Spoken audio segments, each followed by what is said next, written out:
देखा जाए तो शिष्यों के कई प्रकार हैं, लेकिन यहाँ किसी एक संत ने शिष्यों के 4 प्रकार बताए अपनी नजरिया से। गुरु के पास जो रहते हैं और गुरु की गौरव गरिमा नहीं जानते, पास तो रहते हैं लेकिन गुरु शरीर में होते हुए अनंत ब्रह्मांड में व्याप्त हैं।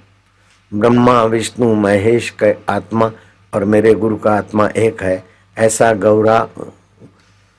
गौरव गरिमा नहीं जानते। लेकिन सानिध्यता का, दर्शन का, सेवा का, सानिध्यता का उन्हें लाभ होता रहता है, गरिमा नहीं जानते। दूसरे होते हैं दूर रहकर भी गुरु की गरिमा जानते हैं और गुरु को देखते ही रोमांचित हो जाते हैं। नजीक वाले नहीं हो पाते, गरिमा नहीं जानते, आह्लादित हो जाते हैं, स्पंदित हो जाते हैं। सद्भाव और सत प्रेरणा के द्वार उनके खुल जाते हैं। तीसरे उससे भी आगे के दर्जे के गुरु के पास भी रहते हैं और कभी गुरु के दूर भी जाते हैं, लेकिन उनको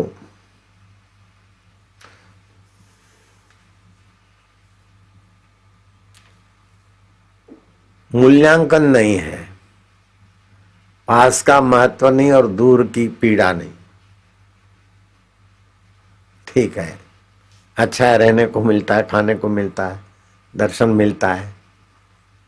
गुरु की निकटता और दूरी का अपने जीवन का ही मूल्य नहीं तो गुरु के सानिध्य का मूल्य क्या समझे, गुरु की सेवा का मूल्य क्या समझे।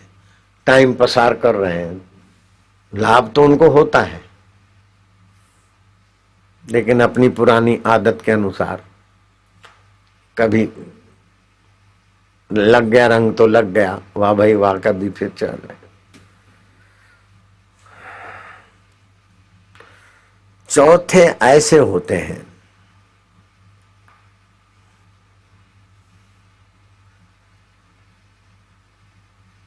जो गुरु का महिमा जानते हैं और वो गुरु की गरिमा से संपन्न होकर अपने हृदय को इतना उन्नत कर देते हैं कि गुरु के दूरी का उन्हें गुरु से अंतर का अनुभव ही नहीं होता। गुरुजी दूर हैं, कहीं सत्संग कर रहे हैं, हम डीसा में थे, लेकिन हमको कभी ऐसा नहीं लगा कि गुरुजी ने हमको यहाँ आज्ञा दे दिया, हम दूर हो गए। नहीं, गुरु की आज्ञा है तो गुरुजी साथ में ही है, तो उत्तम लाभ हमको हो गया। गुरु से वार्ता करते हैं, भोजन करते, गुरु से बात करते, तो गुरु शरीर से तो गुरु से हम दूर थे, आज्ञा थी वहीं रहो बस, तो उनकी आज्ञा मान रहे थे और वहीं रहते थे, तो असुविधाओं में भी ज्यादा पीड़ा नहीं होती थी। ऐसी जगह रहे थे कि बहुत असुविधाएं थी, हमारे स्वभाव में नहीं था कि ऐसी जगह हम रह पाए। चारों तरफ झुपड़पट्टी वाले, लोटाले के आसपास शौच को जाए, वो माहौल ऐसा गंदा था कि 1-2 बार गुरुजी को चिट्ठी भी लिखी तो गुरुजी ने कहा कोई बात नहीं, उधर ही रहो। दिन भर भील के छोरे और इधर उधर झुपड़पट्टी वाले के बीच में ये रूम है, और वो रूम भी किसी ने, नेता ने बनाई थी, साजिश वाजिश थी, गंदी बातें।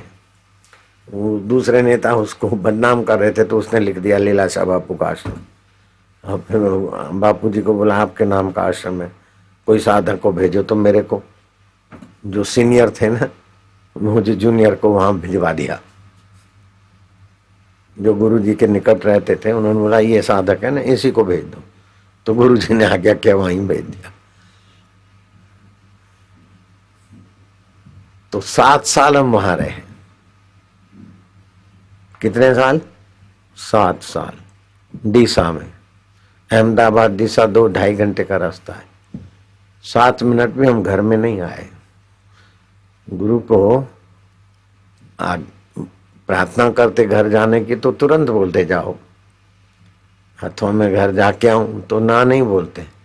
लेकिन एक बार गुरु के द्वार पे आ गए, एक बार संसार की वमन कर दी, फिर चाटने क्यों जाए। अहमदाबाद से मुझे नर्मदा किनारे जाने की, लालजी महाराज मेरे मित्र थे तो रुचि रहती थोड़ी, तो गुरु जी से आज्ञा मंगवाता। तो अहमदाबाद से मुझे मालसर जाना होता, तो डीसा से मालसर जाना होता तो अहमदाबाद होके ही जाना पड़ता, और फिर गाड़ी उधर मालसर की टाइम से मिलती थी। उस जमाने में सुविधाएं इतनी नहीं थी। तो कभी रहने को होता तो मेरा मित्र जो था हरगोविंद पंजाबी, जब मेरे को रहने का होता था, एक आध दिन एक रात गुजारना है अहमदाबाद में, तो मैं उसके यहाँ ठहरता। जब मेरे को ठहरने का आता तो एक दिन पहले उसका पुराना किराएदार चला जाता, और ऊपर का पूरा जो 3-4 रूम का जो था उसका, मैं वहां रह लेता। नारायण की माँ भी जिंदी है, उसको कसम डाल के पूछ सकते कि कभी भी 2 मिनट के लिए भी हम गुरुजी के पास जाने के बाद 2 मिनट के लिए भी घर पर नहीं गए या एक दूसरे के उंगली भी नहीं लगाई, तो ये गुरु की कृपा रही अथवा तत्परता रही। गुरु मूर्ति, गुरु का ज्ञान, ईश्वर की प्राप्ति का महत्व। तो जिनको ईश्वर प्राप्ति का महत्व समझ में आता है, मनुष्य जीवन का महत्व समझ में आता है, उनको गुरु मिल गए। फिर चाहे वो 2 पढ़े हों, 3 पढ़े हों, चाहे अंगूठा चाप हो, चाहे लाटू महाराज हो, चाहे आसुमल महाराज हो, चाहे कोई महाराज हो, लेकिन गुरु कृपा ऐसा चमत्कार करती है कि अद्भुत आनंद, अद्भुत सूझबूझ, अद्भुत दैवी कार्य उनके जीवन में दिखाई देते प्रत्यक्ष। तो विवेकानंद ने नाम रखा लाटू महाराज। लाटू महाराज से लाटू था, लाटू से लाटू महाराज, लाटू महाराज से अद्भुत आनंद। गुरु सुमरण और सेवा से लघुता छूट जाती। देह मैं हूं, संसार सच्चा है और संसार में से सुख लेना, ये लघुता है। मेरे गुरु ब्रह्मा है, विष्णु है, महेश है, साक्षात पर ब्रह्म है, ये गुरुता है। तो गुरु के चिंतन से, गुरु के सुमरण से, गुरु के सानिध्य से लघुता कहाँ चली गई पता नहीं चलता। और गुरुता कैसे आ जाती है, उसमें श्रम नहीं करना पड़ता है।